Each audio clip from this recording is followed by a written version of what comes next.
How come you're so far back? Because your head, if I get next to you, my head looks massive. If you ever want to go over the hump to Pahrump, Angie might be your person. So this month's market report, we're not going to talk a lot about Pahrump, but she was there yesterday. She got a 99-cent steak, some fireworks, and a lot of fun. So let's check it out. All right, guys, well, it is mid-July 2021, and we're going to talk about 4 key market statistics in this market report that we're tracking. Number 1 is sales price. Number 2 is months supply of homes. Number 3 is price per square foot. And number 4 is days on market. So we're going to track those 3 or 4 key statistics. But before we get started, Ange, what took you out to Pahrump? Well, a lot of people are going to Pahrump because there's not enough homes here. The homes are a lot less expensive out there, and there's only 2 offers instead of 18 on a home. So less competitive. Yeah. Pahrum's a rad community. Good totally food. Awesome. Good golf. Good RV parks. Slightly, it's almost like more elevated, so maybe a little bit cooler temperatures by a degree or 2. Like it's a rad place. Some good people about in Pahrump, and so there can be some good deals out there. With a little bit less dollar per square foot, which is awesome. And huge lots. That's the big thing. Huge lots at like $350 and less. So. All right. So average sales price right now in Las Vegas is $362,000, which is up 18.7% on average from last year. Now we had some people say, "How about you just go single family homes?" which I can appreciate. So. A single family home's $395,000 average price, up 21.4% over last year, which is significant. That's bonkers. Yeah. And the amount of those 392 homes is very small. Yeah. There's in not all a lot of the them. areas. Right. So that's just single family homes, all construction types. So what are you seeing as far as prices of homes? I mean, I think we've talked about, one of the things we weren't going to talk about was sales price to listing price, or percentage of list price. So on single family homes, we are currently at 101% of sales to list price. Or what do you still seeing? Absolutely. We're still seeing, if you see that 392 price, really, you better be ready to bring at least 5,000. I was out with three different clients in 3 different price ranges. Out in Pahrump, you're talking to the listing agent saying, if it's 392, like, hey, will 402 work? Yeah. Yes. I mean, I'm trying to save my clients a little bit of time and saying to the listing agent, is 415 going to work? If it were 390, and at least they will tell us so that I can then tell my clients, I'll screenshot you guys so that you can see that I'm not making it up. Because I don't want to take you out to something if you don't have your down payment, that 10 to 15,000 in the closing costs. It's hard. Yeah. So one of the things that would be interesting stat to have, which we don't have, is percentage of sales price to appraised value. Because that's another one that would be an interesting discussion to have. Yeah. All right, so months supply of homes for sale. We are down year over year 60%. We are currently sitting at 1.1 months of inventory. Wow. This time last year we were at 2.5 months of inventory. So we're down quite a bit. There's been talk of more inventory hitting. I'm not seeing it on this graph here. Possibly in August we'll be talking about more homes on the market. I think some of the stuff that's going to affect it, I think the rental moratorium being lifted. There's probably some people squatting, for lack of a better term, on homes where the landlord has not been able to evict them. Yeah. That there could be some evictions coming down the pipe as a rental moratorium ends. But still, 1.1 months of inventory is just not enough. No, it's not. And the thing, it's just difficult out there because every time I see a home that's lovely, vacant, it's been on the market 2 days, there's at least 3 offers. Yeah. There used to be 18, a couple months ago, so we feel like, like Jaden was talking about, from 100 miles an hour to 80 miles an hour. But we're still breaking the speed limit. Yeah, we're breaking the speed limit, and you got to get there quick. And a lot of agents don't even want to talk to us about, they're just saying submit your highest and best. So we're out there in the dark. Yeah. All right, well, let's talk about, as it relates to months of inventory, let's talk about homes on the market. So as of, currently we have about 3,500 single family homes on the market. That's down 50% from, January, February, March, April, May, June, August. So if we went July, there was 3,900 homes on the market July last year. July this year, there's 3,500 homes. So yeah, it's about 50% down from 1 year ago, which is nuts. No, if we could get more people to want to list their home and change it, I know it's a scary place out there, but everybody that calls me to list their home, I literally can, it's almost like clockwork. What you bought your home for, when you looked last year, how much, I have one client that bought their home last year, literally just add 100,000. Yeah. That's how much equity you have now. Right, yeah. Well, and it's one of those things that, you think July 2020, we were 4 months into the pandemic.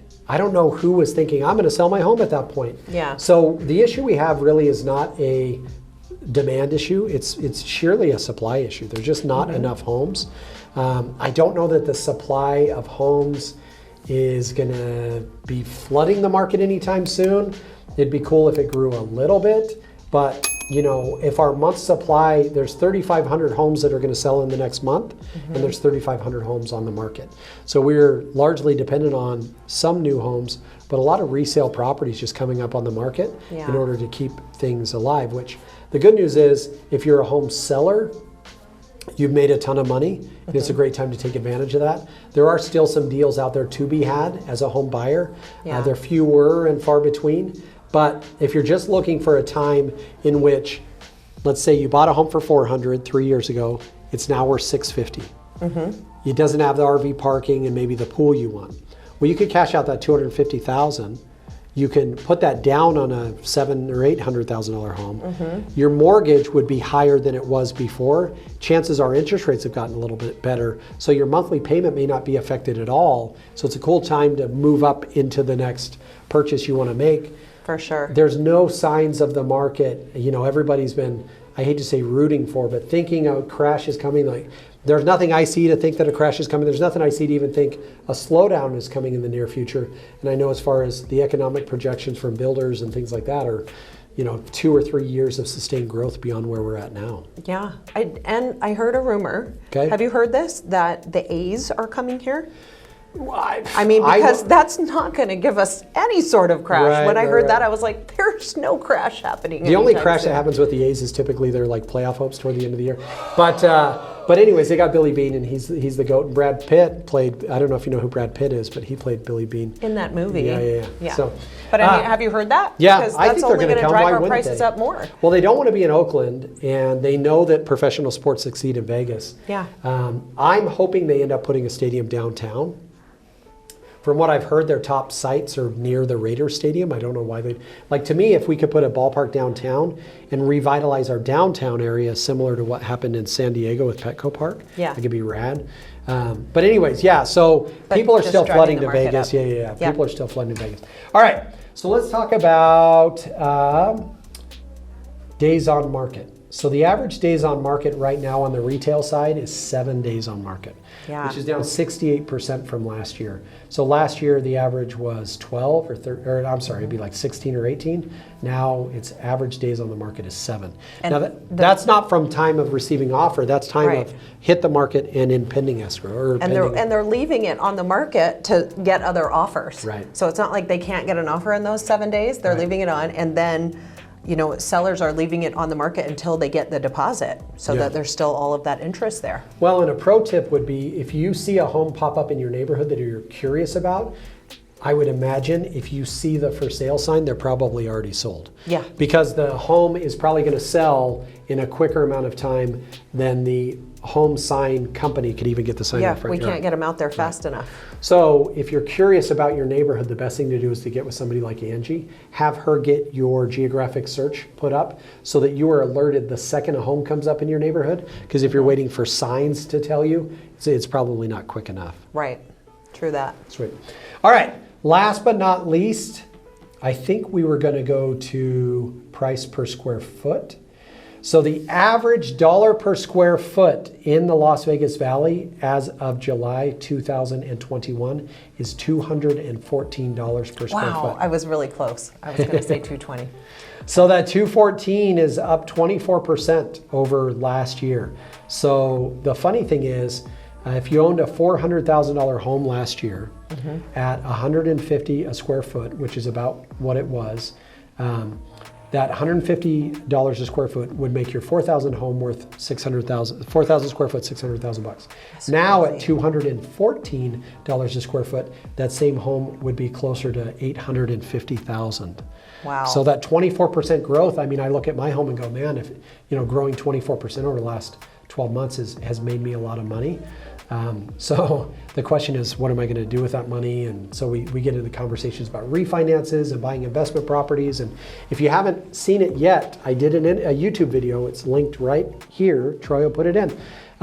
Anyone can invest in real estate. So if you're sitting on a whole bunch of equity and you think, man, I would like to do something with this other than having it sit in my current home equity, we can help you get some real estate investments going. Anyone and everyone should be investing in real estate. Specifically, if you listen to Robert Kiyosaki or some of the other thought leaders, the dangers of inflation. Money sitting in your bank account is a really dangerous place for it to be, as opposed to some of the other options of taking your money, putting it into investment properties and things like that, because real property, as inflation takes hold, will grow with the market, as opposed to dollars sitting in your bank account will shrink. So anyways, side note. All right, Ange, well, let's get into our favorite, everyone's favorite segment, which is 30 seconds of advice. We drew straws. Angie gets, and our version of drawing straws is she says, I want buyers. So anyways, she gets buyers. 30 seconds of advice for buyers, and then I'll do 30 seconds of advice for sellers. And we're gonna look at this camera over here. Ready, set, go. Okay, buyers, if you're worried about paying over appraised value, I have a new system that is working like gangbusters. So I'm not going to give you my secret right here, but if you want to go out and you want to make an offer over appraised value, but that scares the dickens out of you, then you can give me a call. I will tell you how we can get through those first 10 days in a safe manner that will not break the bank, that if you really want that house, you can get it. If you don't, that's all I'm going to tell you. Teaser video. That's a teaser video. It happens on the radio all the time. I listen to Dan Patrick, and he'll always say, like, you won't believe what so-and-so such and such did to who and what. Listen after the break. And this is kind of like you're listening after the break. Awesome. It was like a book report when I was a kid. I would say, if you want to know more about this book, then you'll have to read it. That's awesome. All right, teaser video. I like it. All right, my 30 seconds. I have no idea what I'm about to say, but hopefully it's awesome. Ready, set, go. All right, home sellers, here's something to consider. Your property is the largest financial investment you will ever make. And so 2 pieces of advice. Number 1, regular updates. If you let your kitchen sit there for 10 years, it's dated. Chances are if you let your kitchen sit there for 5 years, it might even be dated. So make regular updates to your home. And number 2, solicit advice from real estate professionals on the upgrades you make. If you're thinking of doing something, it's free advice. Shoot me a text and say, hey Joe, what do you think of these countertops? And I'll tell you what I think. That's a great idea. Now I have to update my house. Well, so the problem is, like, if you wait for 10 years and don't do anything to your home and you go to sell it, it'll be dated. It's out of control. So then you don't know where to begin. The cadence we're working on is in the Herrera, Casa de Herrera, is, you like that? I do. Every 2 years we do something. So like 4 years ago we did our kitchen. 2 years ago we did our backyard. This year we did our master bathroom and our laundry room. So it's like every couple of years we're doing something. And by the time 10 years goes around, it'll be time to redo our kitchen again. Yeah. And so if we go 10 years and do nothing, then in 10 years our entire home will be completely dated. We had a friend of ours recently remodeled their kitchen. The kitchen looks amazing. They've been in their home like 14 years. The rest of their home looks really outdated and trashy. And so it's like, well, you got a nice kitchen, but you got to walk through the rest of the home to get to the kitchen. So the kitchen won't sit. And so it's like, because they didn't do anything for 15 years, the kitchen looks great, but everything else is really outdated. My advice would be, so you don't break the bank, is do something every year or 2 to your home and rotate from, flooring to kitchen to backyard to bathrooms, so that you're always doing something. yes, there's an investment involved there, but if you take it in little pieces, you'll never find It's yourself not too doing a bad. huge $100,000 remodel because it's little things, as we go. We should Now do a video on that. that would be awesome. That came out of nowhere. I was not ready to say that when the clock started, but then magic happens. That was, I know, you're magic. That was a cool, if you guys want to know more, please leave a message on the page if you want to know more about remodeling and what you should do, how much it's going to cost, right? Yeah, we've got Okay. the world's greatest interior designer that works with us here at our company. Her name is Danny Ball. It's true. She's the best. She And is really she's- good. And she's just the cutest thing ever. I'm not allowed to say that, but she is really good at interior design.